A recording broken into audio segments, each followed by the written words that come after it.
Extra, extra, we're back with another entry. Today's topic, a man that's followed by controversy, a man of holy conversation, the founder and leader of a black militia. He goes by the name of the real Grandmaster Jay. Let's get into it. Armed NFAC black militia at Stone Mountain. You have probably seen photos of the militia unit at Stone Mountain, Georgia this Independence Day weekend. But why were they there, and what does it signify? The photos and videos of a large group of armed black militia, all clad in black wearing field gear in formation at Stone Mountain, Georgia, spread quickly across social media.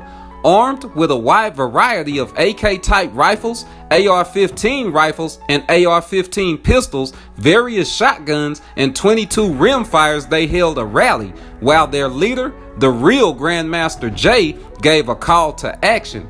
He preached black power and action rather than words, while denigrating whites, and challenged white militias and the 3% movement, saying, quote, "Here we are in your house, and where are you?"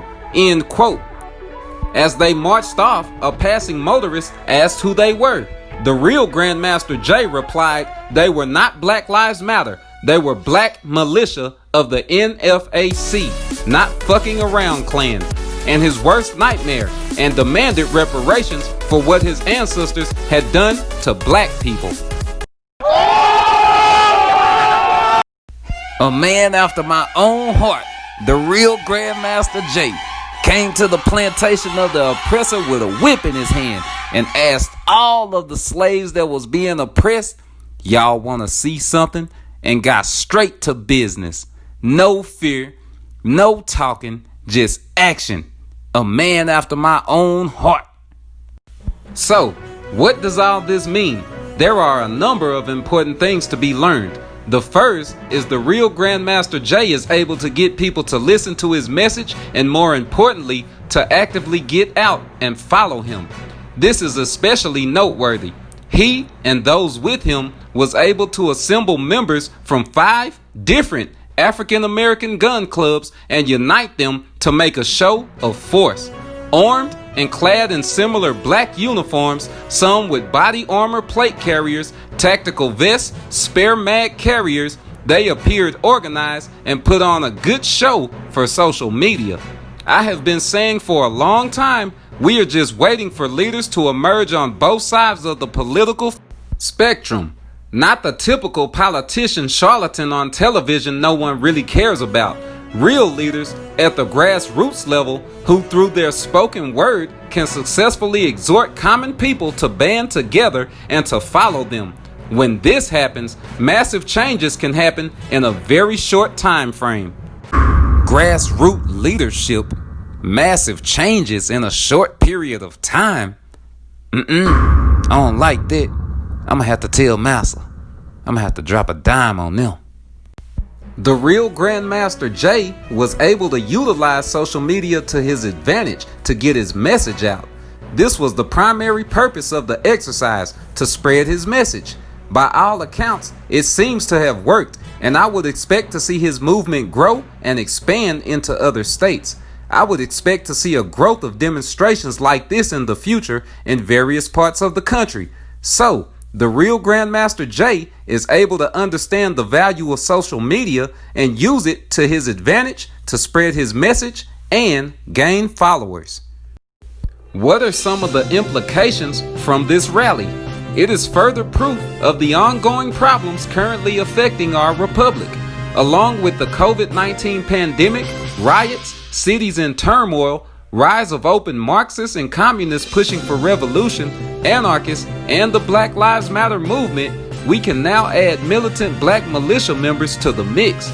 June 2020 saw the highest number of gun sales on record in the country.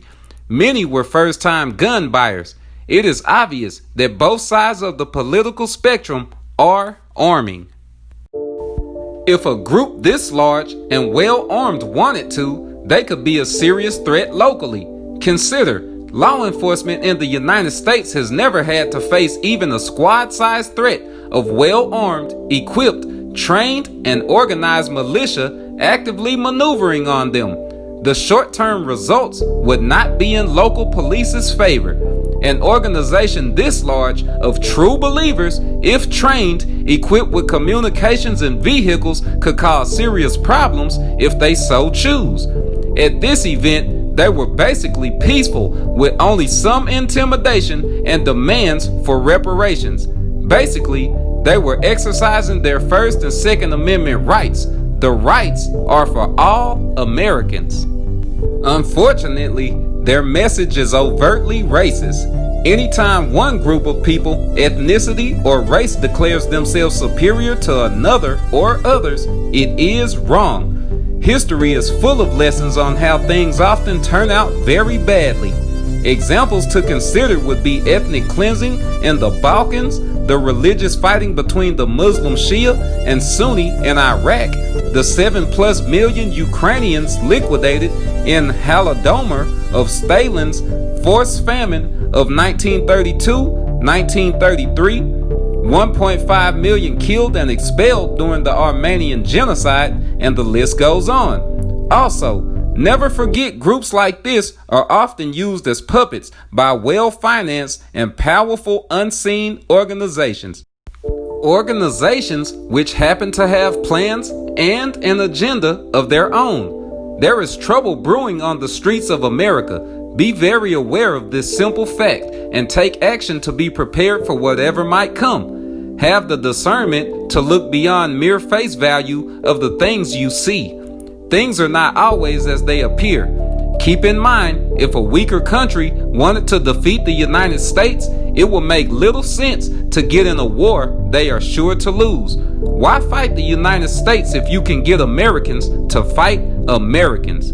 Be aware, be prepared, and watch your six. Where did I see brothers this unified, this organized, this disciplined before? Oh yeah, the Hebrew Israelites. But the founder/leader of the NFAC has holy conversation of his own. Yes, sir. This brother has the sisters and the other brothers unified, organized, and disciplined. First, they said the brother put on a good show for social media and that his black militia was well trained. Then it took an ugly turn out of nowhere and tried to pit this brother's black militia, that is the NFAC, against the law enforcement of North America. You gotta be woke to these types of things. Anyways, this is the part of the entry where we part ways. Leave me a comment in the comment section because I value you guys' opinion. What do you think of Grandmaster Jay and the Not Effing Around Coalition? Do you think they mean business, or do you think that they're set up by unseen organizations that have their own agendas like the article say? If you learned something, hit the like button. If you want others to learn what you learned, hit the share button. I don't mind. If you haven't already, subscribe. Until next time, peace.